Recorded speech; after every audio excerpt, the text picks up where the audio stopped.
வணக்கம். இந்த நாளில் சின்ன சின்ன வெளிச்சங்களில் இன்னொரு புதிய சிந்தனையை தெரிந்து கொள்வோம். இன்றைக்கு குருத்தோலை ஞாயிறு.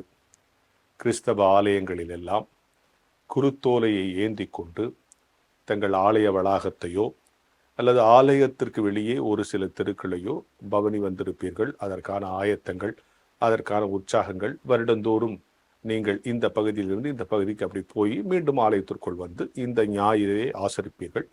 இப்படி நீங்கள் வெளியே போகிற பொழுதும் சுற்று வட்டாரத்தில் நீங்கள் எந்த பகுதியில் போகிறீர்களோ அந்த பகுதியிலே போகிற மக்கள், ஆமாப்பா இவங்க வருஷத்துக்கு ஒரு தடவை இந்த மாதிரி வருவாங்க, பாட்டு பாடிட்டு வருவாங்க, ஈஸ்டருக்கு முன்னால் இந்த மாதிரி வருவாங்கன்னு அவங்களுக்கு ஒரு புரிதல் இருக்கும். சில பேர் இது ஏன் செய்கிறாங்க, இது செய்கிறாங்க அப்படிங்கிறத சில தெளிவுகளை பெற்றுக்கொள்ளலாம்.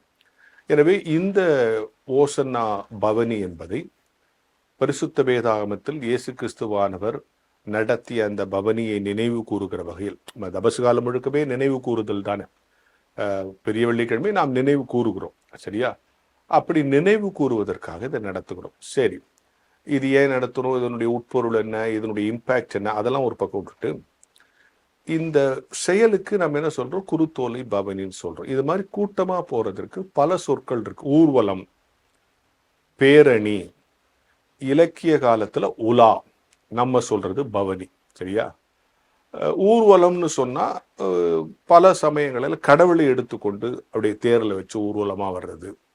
அப்புறம் ஏதாவது ஒரு காரியத்தை, ஒரு தலைவனை முன்னிறுத்தி ஊர்வலமா அவரை அழைச்சிட்டு வர்றது. தேர்தல் நேரத்தில் பிரச்சாரத்திற்கான ஊர்வலங்கள், இப்படி ஊர்வலம் இருக்கு. அடுத்தது பேரணின்னு ஒண்ணு. பேரணினா ஒரு கொள்கையை வலியுறுத்தி, இது எங்களுக்கு வேணும், இதை நாங்க வலியுறுத்துறோம், இதை அடைந்தே தீர்வோம் என்று ஒரு கொள்கை போராட்டத்தின் அடிப்படையில் அந்த கொள்கையை ஒற்றுக்கொள்ளுகிறவர்கள் அல்லது அந்த போராட்டத்தை நாள் வருகிற நன்மையை அனுபவிக்கக்கூடியவர்கள்லாம் போராட்ட குணத்தோடு ஒரு பேரணி நடத்துவது. அது பேரணி நடத்துவது, அப்படி பெரிய அணி என்று வைத்துக் கொள்ளுங்க, அது பேரணி.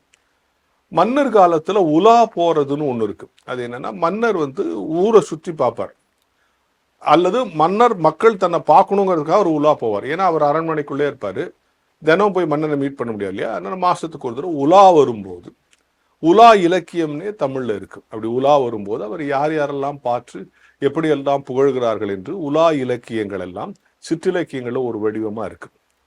ஆனா நாம போகிற இந்த கூட்டமா திருச்சபையை சுற்றியோ அல்லது திருச்சபை சுற்றியுள்ள தெருக்களிலோ போயிட்டு வர்றதுக்கு நம்ம ஊர்வலம்னு சொல்றது இல்ல, பேரணின்னு சொல்றது இல்ல, உலான்னு சொல்றது இல்ல, பவனி என்று சொல்லுகிறோம்.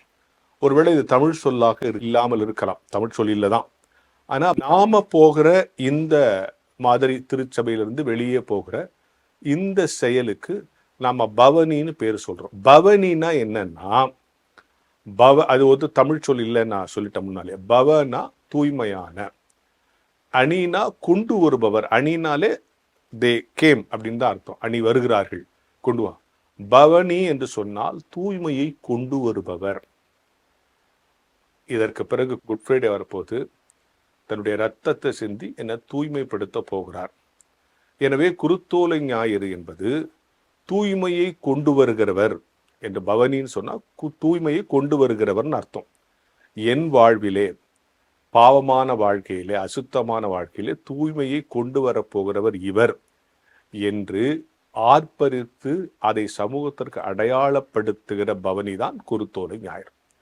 குருத்தோலை ஞாயிறு முடிச்சுட்டு வந்தோன்னா உங்க திருச்சபைக்கு எதிர்கடையில், ஏமா வருஷத்துக்கு ஒரு தடவை இப்படி ஊர்வலமா போறீங்களம்மா, ஏமான்னு யாராவது கேட்டா அது ஒரு பழக்கம் வழக்கம்னு சொல்லாம, இவர் என் வாழ்க்கையில் தன்னுடைய இரத்தத்தால் தூய்மையை கொண்டு வருகிறவர், எனவே அவரை நான் போற்றுகிறேன், அவரை சமூகத்திற்கு அறிவிக்கிறேன் அப்படின்னு சொல்றது ஒரு நல்ல பழக்கங்களில் ஒன்று. அதாவது என்னன்னா, குருத்தோலை ஞாயிறு சும்மா போறோம் அப்படி பாடிட்டு வந்து உள்ள உட்காந்துறது இல்லை.